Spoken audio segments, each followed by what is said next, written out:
안녕하세요. 오늘은 에코디자인 세 번째 시간입니다. 더 좋은 세상을 위한 에코디자인 수업 시작하겠습니다.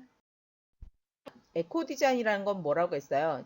제품을 만드는 과정에서 생산하는 과정에서부터 폐기하는 순간까지 환경을 생각하는 환경 친화적인 디자인이 에코디자인이고 같은 말로 그린 디자인이라고 해요.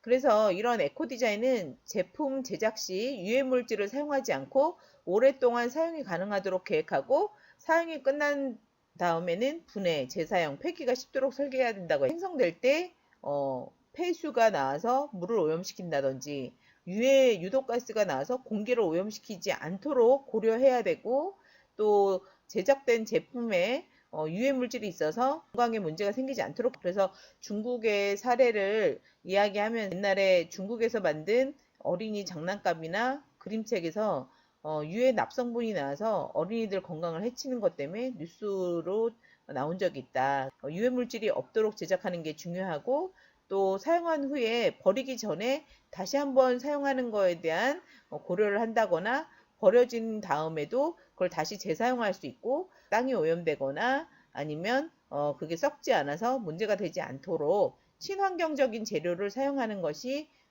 또 에코 디자인의 한 방법이다. 자, 그래서 에코 디자인으로 얻을 수 있는 효과는요. 재활용 가능성이 매우 향상되죠. 폐현수막을 걷어다가 가방을 만들어서 보급하는 명품 회사라든가 아니면 옷을 입고 사이즈가 작아졌거나 낡아져서 그 옷 매장에 가져다 주면 그 사람에게 그 옷으로 인형을 만들어서 다시 주는 옷 브랜드 회사에 대한 예래 뭐 그런 것들을 재사용에 대한 여러 가지 아이디어가 많아요. 우리가 또 이런 것도 있죠. 우리가 에코백을 가지고 슈퍼에 가면 비닐봉지 사용을 덜하니까 엄마들이 에코백을 들고 시장을 보러 가잖아요. 그런 것도 하나의 에코 디자인의 한 예죠. 그래서 여러 가지 재활용 가능성, 그 다음에 쓰레기를 줄이는 문제에 대한 의식들이 이제 많이 높아져서 그런 것들이 좋은 효과라고 볼 수 있어요. 그 다음에 유해 물질이 매우 감소됐죠. 이제 건강을 해치는 물질로 제품을 만들면 매스컴에도 비난을 받지만 소비자들이 등을 돌려서 그 제품을 다시는 사지 않아요. 그래서 요새는 건강을 생각하기 때문에 나쁜 물질로 제품을 만들 경우 소비자들의 엄청난 비난과 냉대를 받을 수 있죠. 디자인을 통해서 에너지를 절약할 수 있는 방안들이 연구되고 있어요. 자, 그 다음에 그래서 에코 디자인 과정은 우리가 자료 정리 및 분석. 그래서 자료를 저번 시간까지 조사해서 그걸 정리하고 분석하는 시간을 가졌어요. 그 다음에 학교를 오면 이제 전문가의 도움을 받기로 했죠.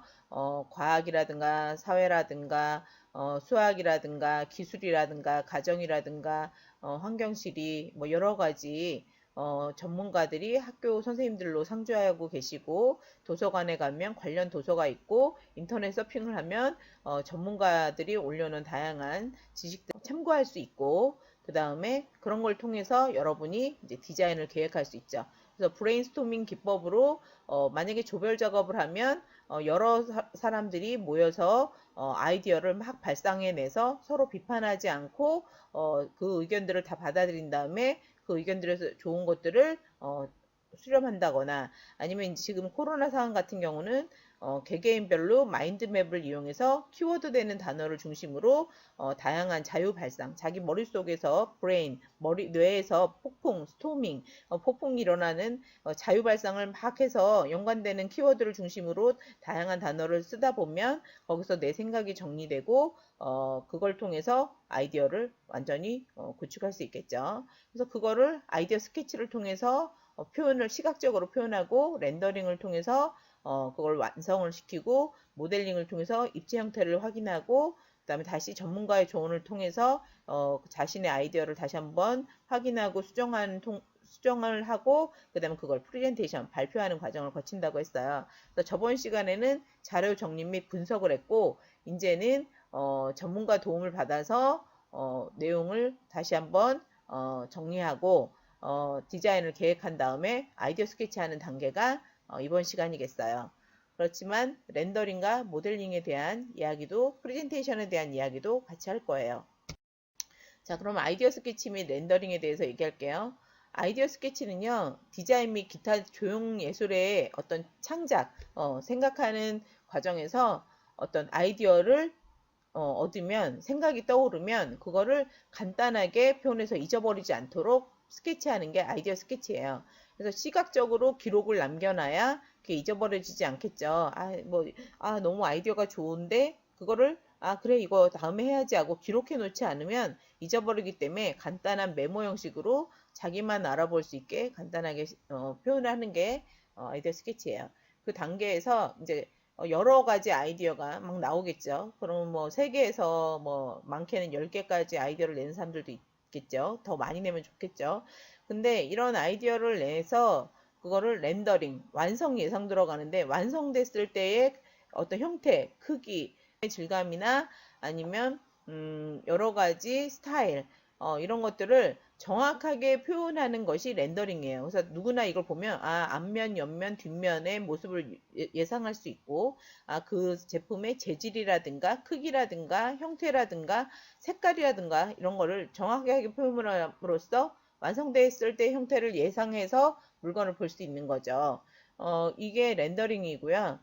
우리가 자동차 매장에 갔을 때도 이 제품이 출시가 되지 않았지만 카탈로그를 통해서 이 렌더링 그림을 보면 안에 자동차 내부라든가 외부에 대해서 형태를 예상하고 이렇게 사람들이 제품을 확인하잖아요. 그게 이제 렌더링이고요.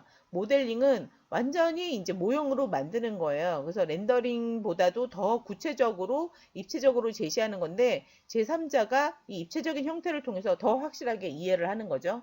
이 정도의 느낌이구나를 만져볼 수도 있고 그래서 모델링의 어떤 최종 단계는 이렇게 작동이 되는 것까지 만드는 게 모델링이에요. 근데 우리는 학생이고 그 다음에 어떤 상황이 그렇게 받쳐주지 않으니까 이번 시간에 렌더링까지만 할 거예요. 아이디어 스케치는 이런 식으로 작고 단순하고 본인이 알아볼 수 있도록 그림과 글로 이렇게 표현한 거죠. 렌더링은 완성 예상도로서 그림을 보고 완성됐을 때를 예측할 수 있도록 정확하게 그리는 거라고 했죠.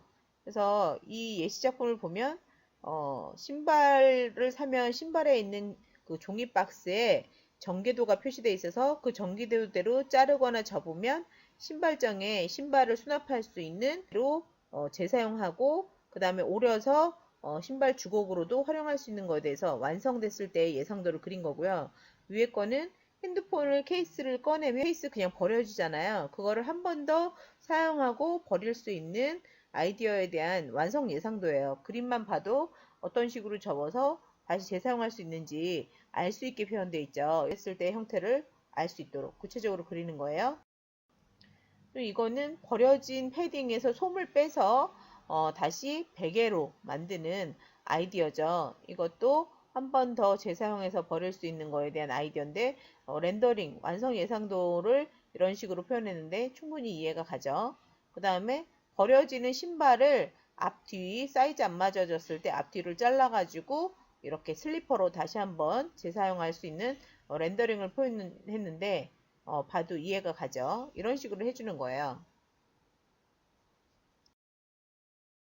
프리젠테이션을 알아볼게요. 프리젠테이션은요, 을 그릴 수도 있고 아니면 렌더링을 그릴 수도 있죠. 그런 식으로 시각적으로 표현한 것들이나 아까 모델링 한 거 있죠. 그런 모형이라든가 파워포인트를 이용해서 슬라이드를 제공할 수도 있고 또 영상을 찍어서 비디오를 만들 수도 있겠죠. 이런 것들을 이용해서 제작자가 주문자의 목적 뭐 이렇게 만들어서요 저렇게 만들어서요 선생님이 요구는 선생님이 주문자죠. 선생님이 요구는 뭐였어요? 에코 디자인을 해주세요. 그래서 이 목적에 부합되는 계획안을 제시하면서 이런 것들을 이용해서 설명하는 행위예요. 설득력 있게 설명을 해야 주문자의 어떤 요구사항이 잘 부합됐는지 설명을 해야 OK를 받을 수 있겠죠. 그래서 프리젠테이션이 필요한 이유는요. 제3자에게 자신의 디자인을 이해시키고 설득시키기 위해서 이 프리젠테이션이 필요한 거예요. 아까 그린 렌더링, 뭐 만든 모델링, 파워포인트 아니면 영상 자료를 저렇게 화면에 띄우고 발표하면 되겠어요. 그래서 프리젠테이션 유의사항을 보면요. 디자인한 에코 디자인의 의도, 기능, 특징, 지역적 환경적 상황, 사용될 재료, 해결된 문제점, 인초공학이나 환경의 고려 등에 대해서 발표하는 거고요. 렌더링, 모델링, 파워포인트 등 자료를 활용해서 발표하고 발표자는 자신감을 가지고 큰 소리로 명확한 발음으로 발표합니다. 경청자는 프레젠테이션 발표 시 내용을 주의 깊게 조용하게 경청해 주고요. 발표하는 동안 그 내용에 대해서 잘 들은 다음에 질문 사항에 대해서는 발표가 끝난 다음에 손을 들고 질문해 줍니다. 그 다음에 서로 존중하는 마음을 갖고 말이나 행동에서 조심하면서 이런 발표 수업을 해야 되겠어요.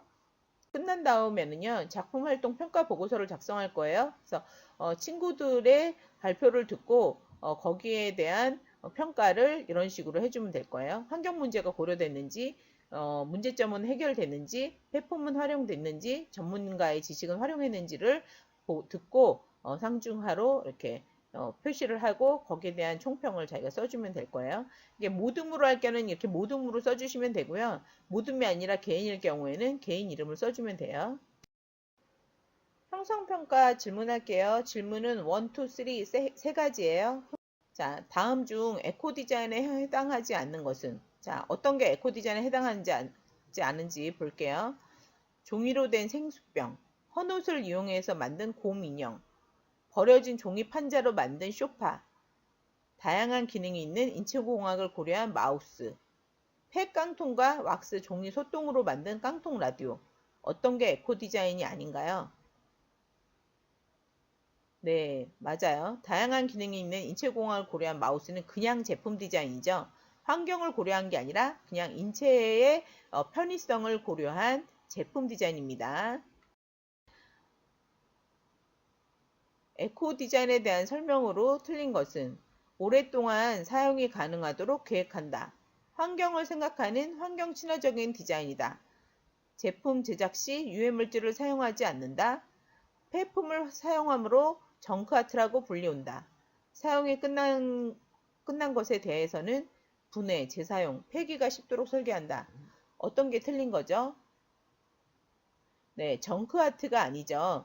폐품으로 만든 미술 작품은 정크아트지만 우리는 폐품을 활용하는 미술 작품을 만드는 게 아니라 폐품을 재사용해서 환경에 버려지는 기간을 최대한 늦추도록 시간을 끄는 거잖아요. 환경을 고려한 에코 디자인은 정크아트와는 개념이 달라요. 네, 구분해서 명칭을 알아두세요. 자, 형성평가 문제 세 번째. 프레젠테이션에 대한 설명으로 맞는 것은 설명만 잘하면 된다. 여러 명이 동시에 발표한다. 논리적인 설득보다는 감정에 호소해야 된다. 렌더링이나 모델링, PPT, 영상 등을 이용할 필요는 없다. 프레젠테이션은 제3자에게 자신의 디자인 과정을 이해시키고 설득시키기 위해 필요한 과정이다. 자, 어떤 게 맞는 거죠? 하나, 둘, 셋. 네, 맞아요. 프레젠테이션은 제3자에게 자신의 디자인 과정을 이해시키고 설득시키기 위해 필요한 과정이지, 나머지는 다 틀렸죠. 왜 틀렸는지 잘 알겠어요? 네, 한번 앞에 강의를 다시 들어보세요.